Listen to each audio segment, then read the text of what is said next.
Hello and welcome. In this explainer, we're going to dive into 25 brand new vocabulary words.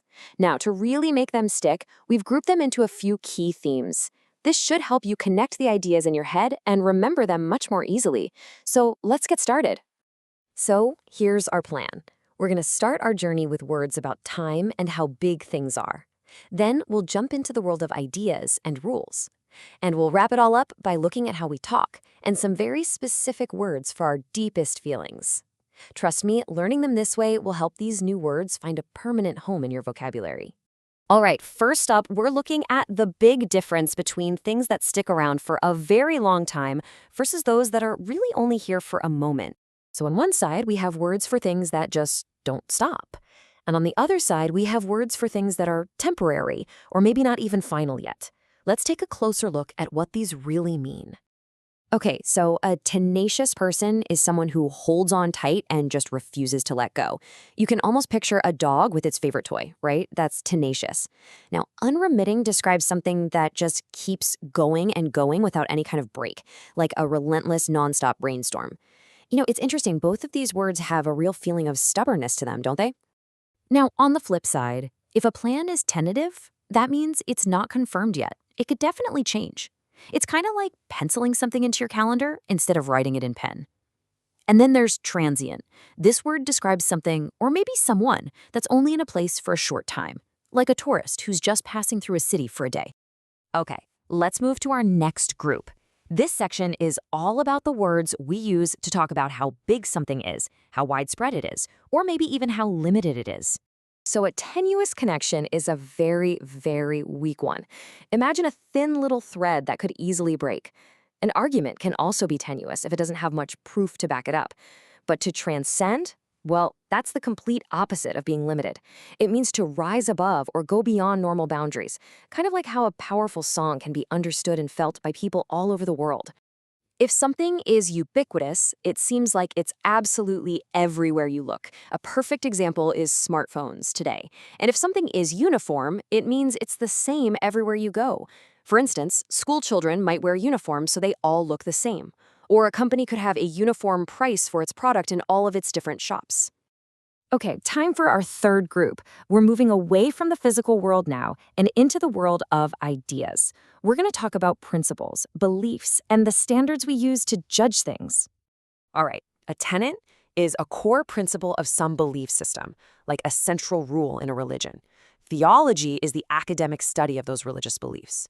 And a touchstone, that's the standard you use to judge something's quality. Fun fact, a touchstone was actually a real stone used historically to test if gold was genuine.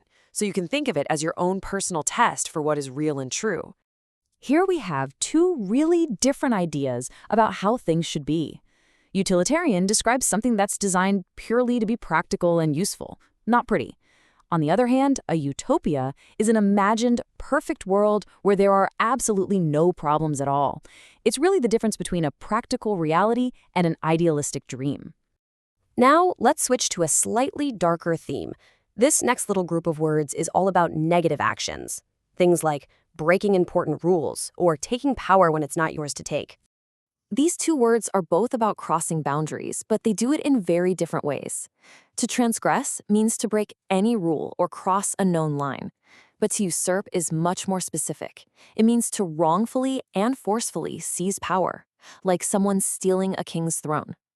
Think of it this way. Transgressing is like breaking a rule. Usurping is like stealing the whole kingdom. Okay, next up, let's talk about talking. This group of words describes all the different ways people communicate, from being really short and direct to being long and angry, and even being sincere, or, well, not so sincere. So let's check out 4 very different styles here. A terse reply is super short, maybe even so short it seems a little rude. A tirade is the total opposite. It's a long, angry, bitter rant. To tout something is to praise it publicly, usually because you're trying to convince other people how great it is. And finally, an unctuous person gives you praise that just sounds fake and oily. You just don't trust their sincerity at all. And here we are at our final and maybe most complex section, words that describe our feelings, our morals, and our character. These are really, really useful for describing people.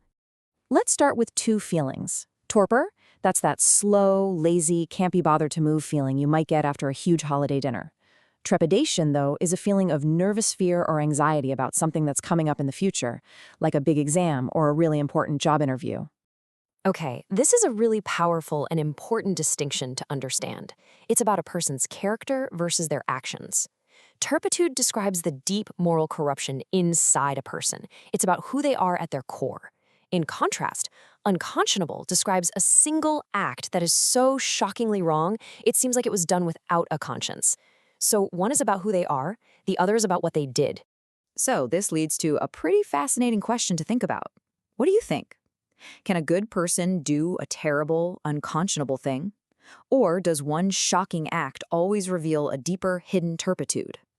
It's a great way to help you remember the crucial difference between these two powerful words. And let's finish up with two final words about behavior. To be an unwitting participant means you were part of something without even knowing it. It was completely unintentional. And finally, an urbane person is someone who is sophisticated, polite, and very smooth in social situations. And with that, you've mastered another 25 words. Great job.